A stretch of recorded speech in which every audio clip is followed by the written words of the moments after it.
On y va, c'est parti? C'est parti. Donc, bonjour à tous. Je vais commencer par un truc intello.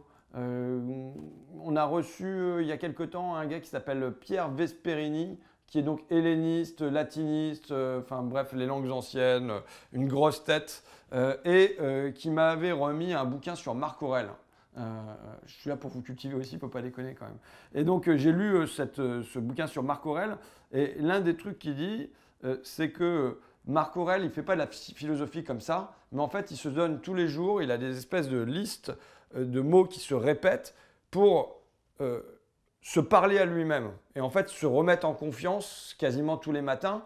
Et c'est ce qu'il appelle l'orthopraxie. Ça veut dire quoi, l'orthopraxie? Ça veut dire rester droit, rester digne. C'est-à-dire face à tout ce qu'il pourrait y avoir comme découragement en face de soi, toutes les forces des gens qui vous gavent, le découragement qu'on peut avoir de soi-même à se dire à quoi ça sert que je me lève le matin, que j'aille encore me bagarrer, que ceci, que cela. Et bien Marc Aurèle, qui était aussi un dirigeant politique, qui ne faisait pas de cadeaux des fois, et ben il se donnait des conseils à lui-même et il dit vas-y mon gars, vas-y mon gars, vas-y mon gars. Et c'est en fait, c'était moins une philosophie que des ordres qui se donnaient à lui-même. Et donc voilà. Et pourquoi je dis ça? Parce qu'en fin de compte, en lisant le bouquin, je me suis dit, mais finalement, moi, ce que je veux pratiquer, c'est l'orthopraxie pour moi et pour les autres. J'avais dit quoi lors de ma campagne? J'avais dit qu'il fallait que je me tiendrais droit pour les gens et que je ne courberais pas l'échine. Donc on était vraiment dans un truc qui était de l'ordre de l'orthopraxie pour soi et pour les autres. Voilà, ça c'était le côté intello. Et je vais faire le lien avec la suite. La suite, c'est les écoles qui étaient mon grand truc. J'avais le sentiment depuis quelques mois d'avoir m'être un peu éloigné du terrain de la circonscription. On dit la circonscription, mais en fait la circonscription c'est vraiment un truc administratif. Les gens ne savent pas dans quelle circonscription ils sont, mais enfin du département. Et là, la bagarre sur les écoles, elle m'a fait remettre pleinement pied sur ce terrain-là. Alors qu'est-ce que ça a été? Ça a été d'abord, on a produit une réunion publique que le Courrier Picard avait appelé un QG révolutionnaire. Donc là, il y avait des parents d'élèves de pas mal d'écoles qui étaient présents. Lors de cette réunion publique, on a demandé s'ils voulaient faire une nuit des écoles. Il y avait 9 écoles qui se sont portées volontaires. Et puis au fil de la semaine, on est donc monté, il me semble, à 24 écoles dans lesquelles il y a eu une occupation lundi soir, donc ça c'était lundi, et dans la foulée on avait pensé faire pour le mercredi, il y avait une manif prévue par les enseignants parce que tout ça se fait en liaison parents d'élèves enseignants. Il y avait une manif qui était prévue, de greffer là-dessus une opération escargot qui s'est déroulée avec 3 convois ce mercredi. On ne va pas se mentir, il n'y avait pas des milliers de personnes là-dessus, mais il y avait 27 écoles de représenter du Vimeux, donc à l'ouest du département, un quart qui est venu de Péronne aussi, ça qui est plutôt à l'est du département, un convoi qui a traversé de Abbeville à Amiens en passant par Saint-Sauveur, par les petits bleds et tout ça. Donc c'était quand même pas mal. Et je dirais à travers tout ça, on va y revenir, il y a un objectif de sauver les classes, de sauver des écoles à la campagne aussi, qui est les meilleurs moyens de s'élever pour les gamins. Mais il y a autre chose, il y a un but plus vaste qui est là, c'est de ranimer les gens, c'est de faire sortir les gens de leur indifférence, c'est de leur donner le sentiment qu'ils peuvent un petit peu reprendre en main leur destin commun. Et quand on passe de 63 fermetures de classe à 38, et là en ce moment, au moment où je vous parle, il y a une réunion donc avec le préfet, le directeur de l'inspection académique et ainsi de suite pour voir si ça va encore descendre en dessous de ça, et ben c'est un petit peu de reprise en main de notre destin commun. Voilà ce qui est visé au-delà de l'objectif technique, c'est voilà, je suis passé à Vignacourt la première fois avec Vincent et il y a des gens qui m'ont dit, un correspondant du Courrier Picard, il me semble, de toute façon à Vignacourt, jamais ça bougera. Et ben on est repassé le lundi et il y avait 10 mamans qui étaient dans leur école, qui avaient fabriqué des t-shirts. Tous les gamins qui avaient des pancartes avec touche pas à mon école, ils s'étaient inventé le symbole repris de touche pas à mon pote, quoi. Et puis voilà, ils avaient fait un défilé, il y avait des crêpes dans l'école et tout ça. Et ben Vignacourt a bougé, mais c'est pas seulement Vignacourt, ça a bougé partout comme ça. On est passé à Saint-Sauveur, la salle était remplie avec des instits qui étaient là, avec les parents d'élèves qui étaient là et qui disaient bon bah qu'est-ce qu'on doit faire? Et je crois qu'en ce moment ils sont en train de bloquer une rue et j'y suis pour rien. Mais moi je suis là comme animateur. Les gens ils ont envie, il faut réveiller la flamme qu'il peut y avoir au fond d'eux. Il faut les aider à se fédérer parce que tant que c'est une école seulement à Pontoise par exemple où ils sont formidables. Je cite des écoles qui ne sont pas dans ma circo, hein, moi je m'en fous, voilà. Mais où ils vont faire un soir une raclette et puis le lendemain une soirée cinéma et tout ça pour sauver l'école, où l'instit il fait entourer l'école de bâches comme en termes de projet éducatif artistique comme Christo, c'est l'artiste Christo le fait et que tous les jours il fait mettre des nouvelles banderoles à ses gamins et il dit bah voilà, ça c'est un projet éducatif artistique, c'est marrant. Et donc voilà, alors eux, ils n'avaient pas besoin d'être réveillés. Par contre, le fait d'aller rencontrer à Marivaux, c'est pareil, ça se passe pareil. Donc dans un quartier populaire d'Amiens, c'est pareil, il y a ça qui se passe. Et puis ça va se passer à Huchenville. Et puis ça va se passer dans un tas de bleds comme ça. Quand les gens ils se rencontrent, ils ont un sentiment de force qu'ils n'avaient pas avant. Donc voilà, c'est ça qui compte. Après, il y a quand même des objectifs chiffrés. Alors je vois là, j'ai le courrier Picard d'hier.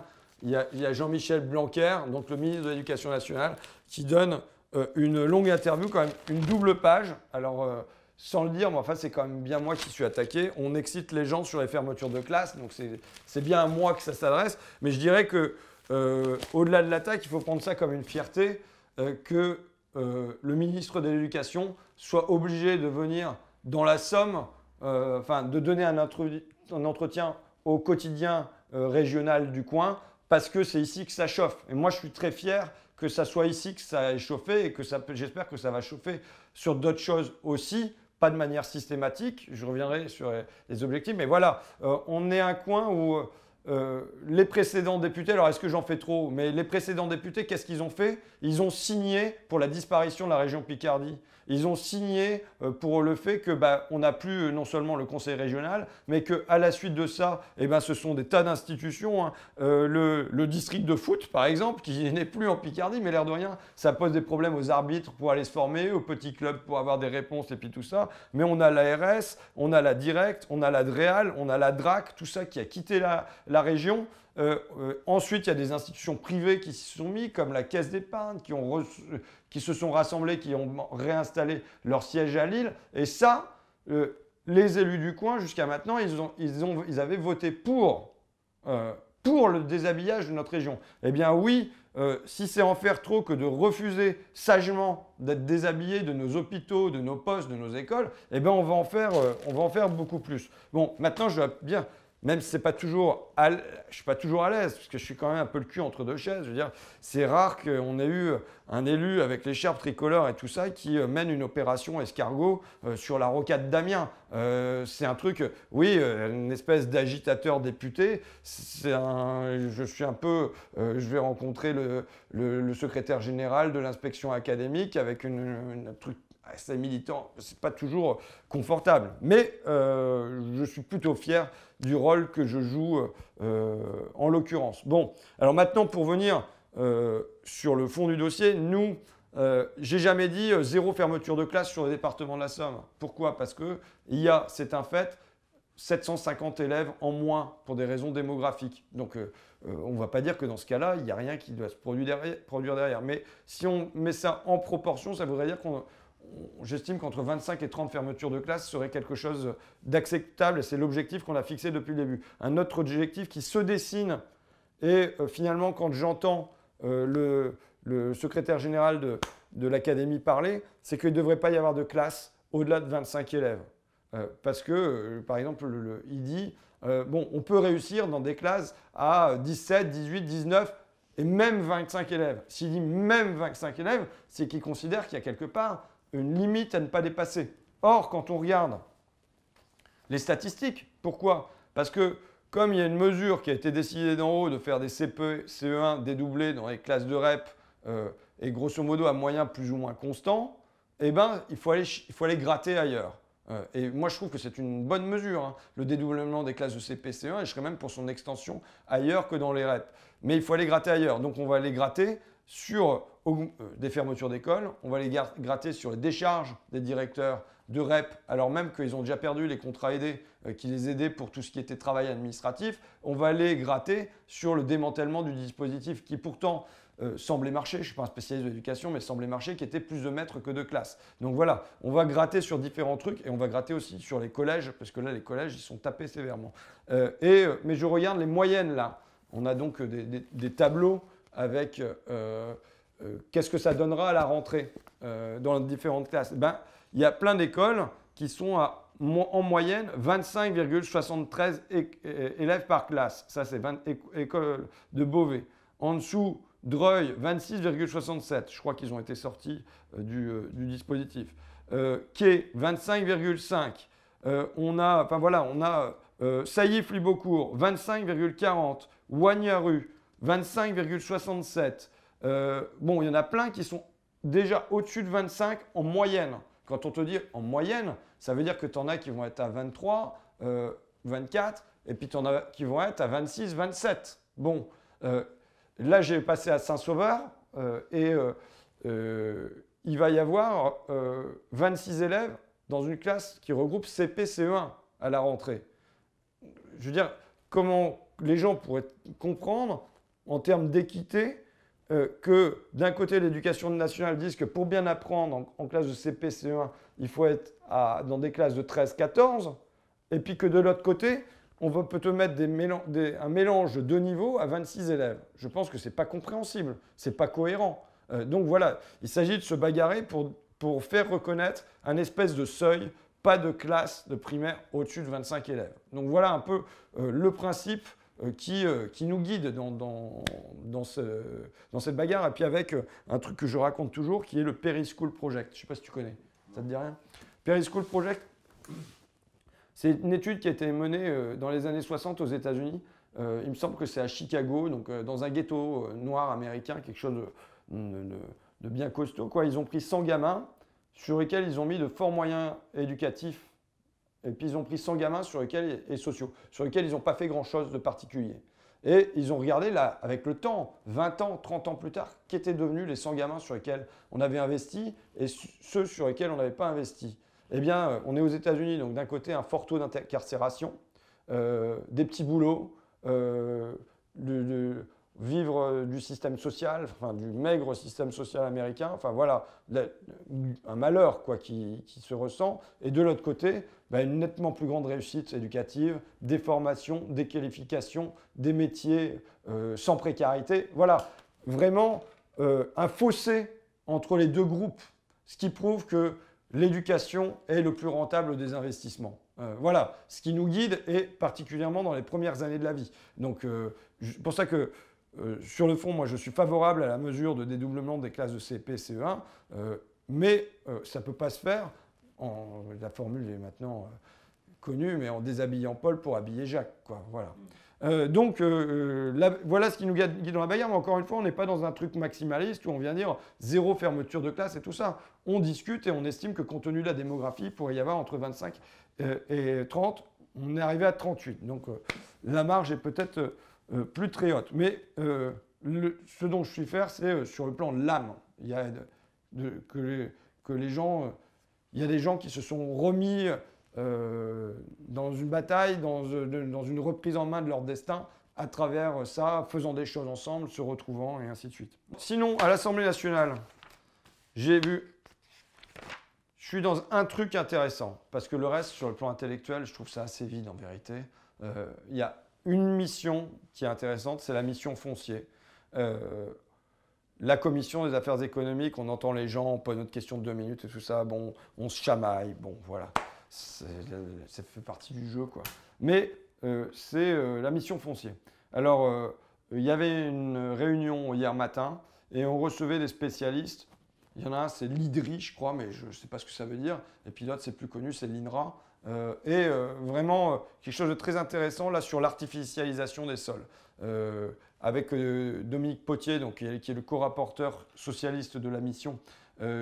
J'avais insisté au départ pour qu'on ait pour souci de partager les terres, certes, Donc de faire que, en gros, les Chinois puissent pas racheter 10 000 hectares, mais aussi que les gens qui voudraient faire de l'agriculture ils puissent avoir des terres sur lesquelles s'installer. Donc comment on gère le foncier pour ça, comment on partage, mais aussi comment on protège.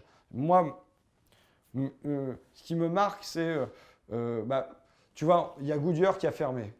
Ça veut dire qu'au-delà du drame social, tu as des milliers de mètres carrés de béton, d'entrepôts, de tout ça.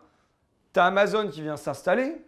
À la place de s'installer là où se trouvait Goodyear, on te reconstruit une zone Amazon à Bove.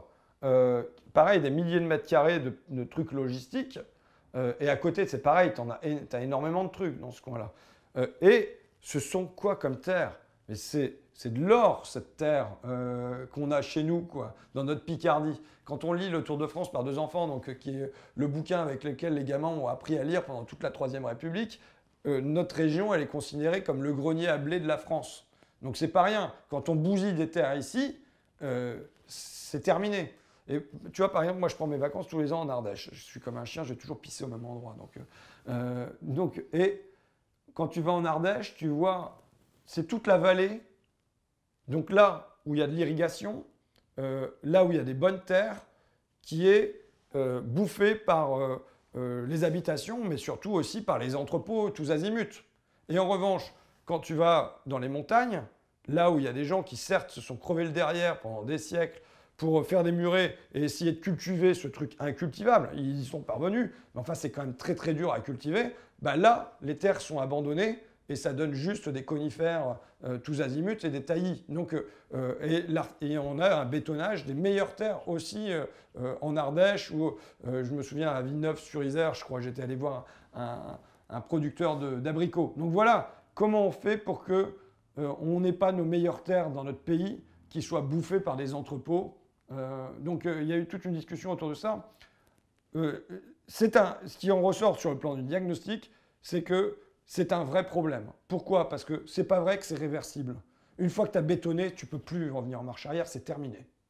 Donc c'est tout, la terre elle est morte. Bon, donc ensuite, parce qu'on a l'équivalent en effet d'un département français tous les 10 ans, à peu près, même un peu moins, qui disparaît en béton. Donc c'est quand même, c'est pas rien, 1% du territoire. Et plutôt sur un niveau d'accélération. Et ensuite, parce que ça, alors je croyais moi que ça serait le logement surtout.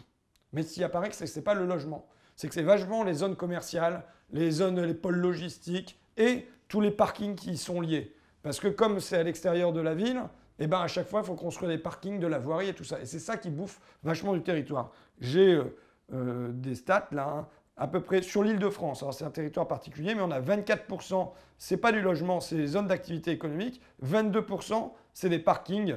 Et puis voilà. Donc c'est quand même énorme. Donc c'est comment on arrive à freiner ça.